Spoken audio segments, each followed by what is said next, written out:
তো hello guys, একটা নতুন ভিডিও নিয়ে চলে এসেছি। এই মাছগুলোকে ছাড়তে যাব, তো নতুন চৌবাচ্চায়। ওই পর্যন্ত তোমরা দেখতে থাকো কেমনভাবে কী ছাড়বো মাছটা। তো গাইস, নিয়ে চলে এলাম এইখানে মাছটাকে। একটু জলটার সাথে মেনটেন করছি, মেনটেন হয়ে গেলেই ছেড়ে দেবো মাছটা। এখানে আছে দেখতে পাচ্ছেন একটা গোল্ডেন, তো এই গোল্ডেনটাকে তুলে রেখে দেবো। আর এই মাছগুলো এখন এখানে থাকবে, ছেড়ে দেবো এক্ষুনি এই মাছগুলোকে। তো কেমন কি লাগে সেটাও দেখা হবে তোমাদেরকে, দেখতে থাকো ভিডিওটা। তো চলো গাইস, মাছটা ছেড়ে দিই, দেখা যাক কি হয়।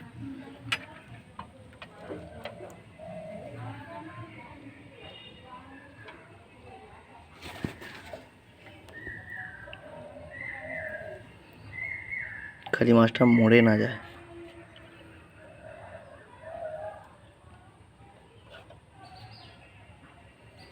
তো এই পর্যন্তই ভিডিও।